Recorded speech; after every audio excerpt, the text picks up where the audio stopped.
अस्सलाम वालेकुम जी स्टूडेंट्स, क्या हाल है आपके। हमने अभी एक ये छोटी सी एक प्रैक्टिस में शुरू करने लगा हूँ। डेली आपका जो डॉन का न्यूज़पेपर आता है, तो जो सीएसएस के और वन पेपर के जो स्टूडेंट्स होते हैं उनके लिए एक बहुत बड़ा प्रॉब्लम होता है कि जी इसमें से उन्होंने क्या पढ़ना है। और कुछ लोग तो 4 4 5 5 6 6 घंटे जो है वो न्यूज़पेपर पढ़ने पे लगा देते हैं। तो न्यूज़पेपर में बहुत सारे जो स्टूडेंट्स हैं वो मेजर 3 4 चीज़ें निकाल रहे होते हैं। एक तो उसमें से ऑब्वियसली वो करंट अफेयर जो है वो चूज कर रहे होते हैं कि जी कौन कौन से करंट अफेयर के रिलेटेड उसमें अपडेट्स हैं। दूसरा, उसके अंदर से वो वोकेबलरी भी अपनी इंप्रूव कर रहे होते हैं। और तीसरा, ऑब्वियसली उनके ओपिनियंस जो हैं वो उसमें मैटर कर रहे होते हैं। तो मैंने एक छोटी सी आज एफर्ट की है। इस पे आप कमेंट्स में बताइएगा कि आपका इस पे क्या फीडबैक, और इसको हम कंटिन्यू करें कि ना करें। तो हम इसको दे रहे हैं न्यूज़ एंड व्यूज का नाम। तो सबसे पहले जो आज की न्यूज़ के अंदर इम्पोर्टेंट जो करंट अफेयर्स के अंदर पूछे जाने वाले एमसीक्यूज हो सकते हैं। सबसे पहला एमसीक्यूज उसके अंदर है जनाब कि एक पॉलिश रशियन पॉलिश क्लाइंबर है जिसने G2 ये G2 आप कह लें एक हमारी अ, चोटी है जो 8,000 मीटर से ऊपर बुलंद की चोटी है पाकिस्तान की। इसको गैशब्रम 2 भी बोलते हैं। उसने ये वाली जो चोटी है उसको सर किया है 15 घंटे के अंदर, और ये रिकॉर्ड उसने ब्रेक किया है। नाम उसका डेनिस यूरुबुकू है। और इसके रिलेटेड कुछ थोड़ी सी आपको मजीद इंफॉर्मेशन बता दें कि दुनिया में टोटल 14 पहाड़ियां या माउंटेन्स हैं जिनकी बुलंदी 8,000 मीटर से ज्यादा है। और उनमें से 5 जो हैं वो पाकिस्तान के अंदर हैं। K2 जो कि दूसरी दुनिया की सबसे बुलंद चोटी है, 8,611 मीटर उसकी बुलंदी है। फिर नांगा परबत है, फिर गैशब्रम 1 है, फिर ब्रॉड पीक है, फिर गैशब्रम 2 है। ये उसने गैशब्रम 2 जो G2 जिसको मैं बोल रहा हूँ, ये उसने सर की है। और ये जनाब डैनिश यूरुबुकु हैं जिन्होंने सर किया है। ये पहली न्यूज़ है जो कि करंट अफेयर्स में एमसीक्यू में पूछी जा सकती है। दूसरी न्यूज़ जो आई है वो ये है कि जी पाकिस्तान का जो पासपोर्ट है वो दुनिया के अंदर चौथा बुरा तरीन या वर्स्ट पासपोर्ट डिक्लेयर किया गया। किसने डिक्लेयर किया है? हेनले पासपोर्ट इंडेक्स इसको बोलते हैं, जिसने इसको डिक्लेयर किया है। और अब इसमें इसके रिलेटेड दो इंफॉर्मेशन आपके मुतालिक और भी हो सकती है कि जी फिर द वर्स्ट पासपोर्ट कौन सा है। तो वो अफगानिस्तान का है नीचे से, फिर इराक का है, फिर सीरिया का है। तो उसके बाद चौथे नंबर पे पाकिस्तान आ गया आपका। अच्छा, द बेस्ट कौन सा है? फिर द बेस्ट दुनिया के अंदर जो पासपोर्ट है वो जापान है, followed by Singapore and south Korea. अच्छा, क्राइटेरिया क्या होता है? क्राइटेरिया ये होता है कि कौन सा पासपोर्ट है जिसपे आप वीजा फ्री दुनिया की लोकेशन विजिट कर सकते हैं। मतलब दुनिया के अंदर कोई इतनी 192 93 मुल्क हैं। जापान के जो लोग हैं वो बगैर किसी वीजा के 193 मुल्कों के अंदर जा सकते हैं। There passport is declares the best passport. ये सेकंड करंट अफेयर के रिलेटेड न्यूज आ गई। फिर एक नए प्रेसिडेंट है इंडिया की बनी जिसका नाम द्रौपदी मुर्मू है। ये इंडियन पॉलिटिशियन है। ये आजकल खबरों में बहुत ज्यादा है। ये 15वीं प्रेसिडेंट है इंडिया की, जो कि 25 जुलाई 2022 को जिसने हलफ लिया है। आज 26 है, मतलब कल की ये बात है। बीजेपी की ये मेंबर है। खास बात इसके मतलब क्या है? ये ट्राइबल कम्युनिटी से इसका ताल्लुक है। ये इंडिजिनस है। ये बात आपने याद रखनी है। इंडिजिनस क्या होते हैं? वो लोग, मतलब ज्यादातर लोग जो होते हैं वो बाहर से माइग्रेट करके आए हुए होते हैं।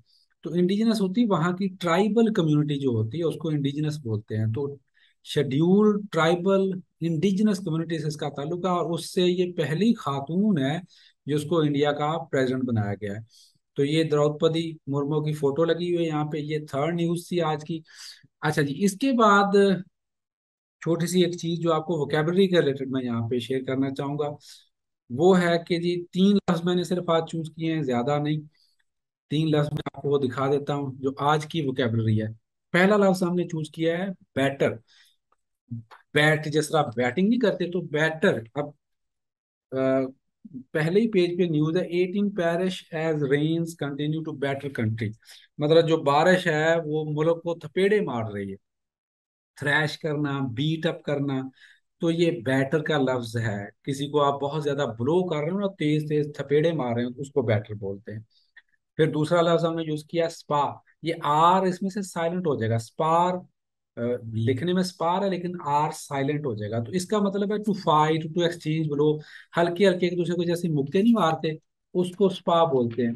अब ये आप 12वें सफ़े पे अगर डाउन पे देखेंगे तो वहां पे इसकी ये UK PM rival spar over tax in first head to head prime time TV debate. तो यूके के जो प्राइम मिनिस्टर के कैंडिडेट्स हैं वो आपस में एक्सचेंज ब्लोज हार्श वर्ड या वो आपस में टीवी डिबेट पे एक दूसरे से लड़ पड़े हैं जी। तो ये स्पार्क आ गया। पेरिश होता है कोई बंदे का फौत हो जाना, die in a violent way, normal way में नहीं। तो मतलब जिस तरह कोई बम धमाका हो जाए तो उसमें लोग पेरिश कर गए, फ्लड आ गया तो उसमें लोग पेरिश कर गए। तो इस तरह की चीजों में जो जो न्यूज में आता है, इस तरह से लोग अगर फौत होते हैं तो उसको पेरिश लिखते हैं वहां पे, पेरिश वो वर्ब भी बन जाता है। उसके बाद एक बहुत बड़ा स्टूडेंट्स का प्रॉब्लम होता है कि जब वो चूज करना चाह रहे होते हैं कि जी उन्होंने कौन सा आर्टिकल पढ़ना है, ये एक बहुत बड़ा स्टूडेंट्स के लिए प्रॉब्लम होता है कि जी कौन सा आर्टिकल पढ़ें। तो जी आर्टिकल्स के रिलेटेड आपको मैं अभी यहाँ पे जो है वो इंशाल्लाह देता हूँ कि जी कौन कौन से आर्टिकल्स आप पढ़ सकते हैं। ये डॉन का ई पेपर है, इसके अंदर ये आपका जनाब आ गया ओपिनियन एडिटोरियल। तो मैं इसमें आपको थोड़ी सी समरी बता देता हूँ जो आज आर्टिकल आए हुए हैं। सबसे पहला जो है एडिटोरियल पेज पे हम जा रहे हैं, कोलिजन कोर्स। इनमें से आज माजरत से जितने भी आर्टिकल्स आए हुए हैं इनमें से कोई ऐसा कोई बहुत इंपॉर्टेंट आर्टिकल कोई नहीं है कोलिजन कोर्स का। ये आर्टिकल है जो आज का सुप्रीम कोर्ट में आपको पता मैटर चल रहा है कि जी पंजाब का जो चीफ है वो कौन बनेगा, चीफ मिनिस्टर हमजा शहबाज बनेंगे या परवेज इलाही बनेंगे। तो इसमें पेपर में ऐसा चाहिए कोई इस पे आप डेमोक्रेसी के रिलेटेड थोड़ा बहुत आप इसका हवाला कहीं पे दे सकते हैं, तो ऐसा कोई ऐसा इसमें कोई चीज नहीं है। निचला एडिटोरियल आ जाता है रेन डिजास्टर पे। ये भी कोई बहुत मजे की इसमें कोई चीज यहाँ पे नहीं लिखी हुई। ठीक है। उसके बाद आप इसमें चले जाएंगे तो फिर ये एक आ जाता है अनपैकिंग द यूथ बल्ज। ठीक है। ये अनपैकिंग द जो यूथ बल्ज है ये रफिया नूर ने लिखा हुआ है। ये प्योरली जो इलेक्शन के अंदर जो जी कितनी पॉपुलेशन होगी हमारी यूथ की कि नेक्स्ट जो ईयर है अगर उसमें इलेक्शन होते हैं तो 45% जो वोटर्स हैं वो तो आपके यंग होंगे, अडल्ट होंगे जिनकी एज जो है वो ऑलमोस्ट 35 ईयर से कम है। तो इसमें भी कोई बहुत ऐसी इंफॉर्मेशन नहीं है जिससे पढ़ के कोई आपका ऐसे या करंट अफेयर तैयार हो जाए। इस तरह इंडिया फर्स्ट ट्राइबल प्रेसिडेंट, ये भी पेपर में इंपॉर्टेंट कोई आपके पास इसमें कोई इतना अच्छा कोई डाटा नहीं है कि जिससे आपको बहुत ज्यादा कोई उसमें हेल्प मिले। तो आज के मैंने जितने भी आर्टिकल्स देखे हैं उनमें कोई ऐसा बहुत मजे का कोई आर्टिकल नहीं है कि जिसको आप पढ़ के कहें जनाब ये आर्टिकल है जिसको आप पढ़ें और इसके बाद जनाब आपका पेपर बहुत अच्छा हो जाएगा। तो ये तो हो गए। अच्छा एक आर्टिकल है अगर आप देखेंगे जो नेशनल पेजेस हैं उसके अंदर, उसमें मैं आपको पेज नंबर बता देता हूँ, वो आप पढ़ लीजिएगा। पेज नंबर है 10 इंटरनेशनल में, सॉरी, स्ट्रॉन्ग डॉलर। ठीक है, 10 reason why it matters to you. उसमें ना 10 रीजन लिखी हुई हैं अगर आपका डॉलर स्ट्रांग हो जाता है तो उससे आपको क्या प्रॉब्लम्स हो सकते हैं। ये आर्टिकल स्ट्रॉन्ग डॉलर्स, ठीक है, 10 reason that matters to you. ठीक है। तो इस आर्टिकल को पढ़ें, इससे आपको इन्फ्लेशन की के डेप्रिसिएशन ऑफ रुपी से क्या मसला होता है, या डॉलर अगर स्ट्रांग हो रहा है, डॉलर की वैल्यू बढ़ रही है तो उससे आपको क्या फायदा या क्या मसला हो सकता है। मतलब अमेरिकन जो है, जो बाहर कहीं अमेरिकन यहाँ पे आया हुआ तो वो तो अपने साथ अगर $100 लेके आया हुआ तो पहले $200 बन रहे थे तो अब वो $250 बनना शुरू हो जाएंगे, उसको तो फायदा ही फायदा है।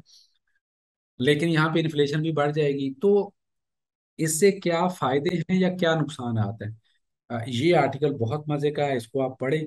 आपको इसकी इन्फ्लेशन और उसके इकोनॉमी के रिलेटेड जो है वो चीज़ों की अंडरस्टैंडिंग आएगी।